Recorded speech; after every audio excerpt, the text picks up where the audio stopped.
Hey everyone, आज का topic है कॉमन डिसऑर्डर्स ऑफ मेंस्ट्रुएशन। तो जब भी कोई फीमेल सफ़र करती है, जैसे स्कैंटी मेंसेस है या फिर प्रोफ्यूज ब्लीडिंग हो रही है एक्सेसिव अमाउंट में, या जो ड्यूरेशन है उसके नॉर्मल मेंसेस का उससे ज़्यादा हो रहा है या उससे कम हो रहा है, तो वो सारी चीज़ें कॉमन डिसऑर्डर्स ऑफ मेंस्ट्रुएशन में आती हैं। इसके बहुत से टाइप्स होते हैं, जैसे एमिनोरिया होता है, पॉलीमिनोरिया होता है, मेट्रोरेजिया है, मेनोरेजिया है, ओलिगोमिनोरिया है। तो वो सब हम इसमें देखेंगे। तो पहले देखते हैं मेंस्ट्रुअल साइकिल में इरेगुलरिटीज़ आती क्यों हैं। तो menstruation is the end point in a series of events which begins in the cerebral cortex and hypothalamus and ends at the uterus in the hypothalamic pituitary ovarian uterine axis। मतलब कि hypothalamic pituitary ovarian uterine axis का normally work करना बहुत ज़रूरी है, क्योंकि इसी pathway के थ्रू हॉर्मोन्स रिलीज़ होते हैं और वो फर्दर आगे स्टिमुलेट करते जाते हैं, तब जाके एक नॉर्मल मेंसेस होता है। जब ये एक्सिस नॉर्मली वर्क करेगा तो उसमें at the end as a result हमें नॉर्मल मेंस्ट्रुएशन देखने को मिलता है। अगर कुछ भी ब्रेक होता है इस एक्सिस में तो उसकी वजह से मेंस्ट्रुअल प्रॉब्लम्स आती हैं। Any break in this axis creates menstrual problem. तो ये हो गया। अब आता है कि नॉर्मल मेंसेस के लिए रिक्वायरमेंट क्या है। नॉर्मल मेंसेस के लिए integration of hypothalamic pituitary ovarian axis with a functional uterus. Hypothalamic pituitary ovarian axis का इंटीग्रेशन होना विथ अ फंक्शनल यूटरस के साथ। अगर ये सब प्रॉपरली सही से अच्छे से मैनेज हो रहा है, पूरा प्रॉपरली वे में काम कर रहा है, तो नॉर्मल मेंसेस होता है। Patent lower genital outflow tract, यानी कि जो ट्रैक्ट है जिसके थ्रू मेंस्ट्रुअल ब्लड का लॉस होता है, उसमें कोई भी दिक्कत नहीं आ रही, कोई भी ऑब्स्ट्रक्शन नहीं आ रहा है, तो नॉर्मल मेंसेस हो सकते हैं। जो फीमेल है उसमें नॉर्मल जेनेटिक कैरियोटाइप होना चाहिए 46XX। तो ये कुछ रिक्वायरमेंट्स हैं जो कि नॉर्मल मेंसेस के लिए ज़रूरी हैं। अब है various types of menstrual cycle irregularities, कि कितने टाइप हैं मेंस्ट्रुअल साइकिल इरेगुलरिटीज़ के। सबसे पहले आता है amenorrhoea, that is absence of menstruation, menses का ना होना। ये एक सिम्टम है, कोई डिजीज़ नहीं। जैसे कोई भी डिजीज़ है तो उसका सिम्टम एमिनोरिया होगा, एमिनोरिया खुद कोई डिजीज़ नहीं है, इट्स अ सिम्टम। नेक्स्ट आता है ओलिगोमिनोरिया।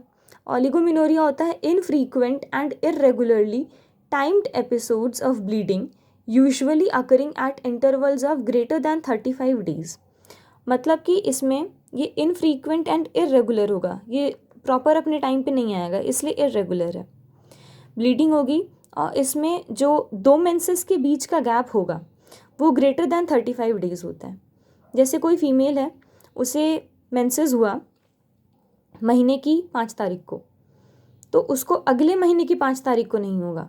उसके बीच में गैप जो एक नॉर्मल 28 डेज की साइकिल है वो नहीं होगी, वो ग्रेटर दैन 35 डेज होता है।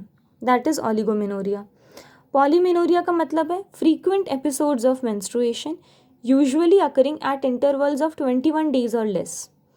यहाँ पे फ्रीक्वेंट ब्लीडिंग होगी, फ्रीक्वेंट एपिसोड्स होंगे मेंस्ट्रुएशन के, जो इंटरवल आएगा दो मेंसेस के बीच में वो 21 डेज या फिर उससे भी कम होगा। That is polymenorrhoea. Next is menorrhagia. तो regularly timed episodes of bleeding that are excessive in amount greater than 80 ml and और duration of flow is greater than 5 days. कि यहाँ पे रेगुलर टाइम पे मेंसेस तो होगा, लेकिन जो अमाउंट ऑफ ब्लड लॉस है वो एक्सेसिव है, ग्रेटर दैन 80 ml। नॉर्मल जो मेंस्ट्रुअल ब्लड लॉस होता है वो 50 to 80 ml होता है, लेकिन यहाँ पे ग्रेटर दैन 80 ml होगा। दैट इज़ एक्सेसिव अमाउंट में ब्लड लॉस हो रहा है।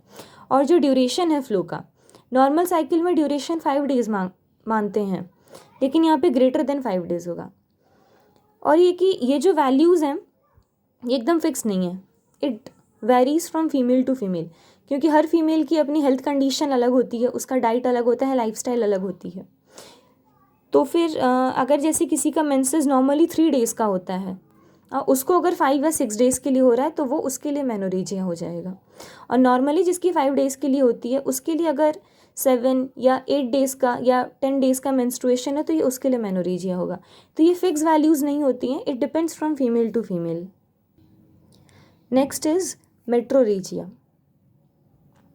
तो जब irregularly timed episodes of bleeding superimposed on normal cyclical bleeding, कि इरेगुलरली टाइम्ड एपिसोड्स, ये इरेगुलर टाइम पे होगा लेकिन जो अमाउंट ऑफ फ्लो हो रहा है, जो मेंस्ट्रुअल ब्लड का लॉस हो रहा है वो नॉर्मल रहेगा, बस ये इरेगुलर टाइम पे होगा, that is metrorrhagia. Then is menometrorrhagia, तो ये होता है excessive and prolonged bleeding that occurs at irregularly timed and frequent intervals. इसमें एक्सेसिव एंड प्रोलॉन्ग्ड ब्लीडिंग होगा और ये इरेगुलर टाइम पे होगा, तो that is मीनोमेट्रोरेजिया।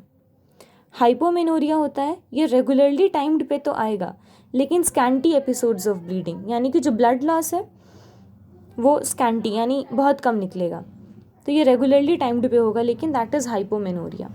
Next is intermenstrual. Intermenstrual होता है bleeding that occurs between otherwise normal menstrual cycle. मतलब कि जैसे किसी फीमेल की डेट है कि महीने की 5 तारीख को उसको मेंसेस आया, फिर अगले महीने की 5 तारीख को, तो ये जो 2 टाइम है मेंसेस का, इसके बीच में अगर ब्लीडिंग हो जाती है that is intermenstrual. Precocious menstruation होता है occurrence of menstruation before the age of 10 years. अगर 10 ईयर्स से पहले मेंसेस आ रहे हैं तो वो प्रिकॉशियस होता है। पोस्ट कॉइटल ब्लीडिंग होता है vaginal bleeding after sexual intercourse. Sexual intercourse करने के बाद अगर वेजाइनल ब्लीडिंग होती है that is post coital bleeding. That's it, hopes it helps you, thank you.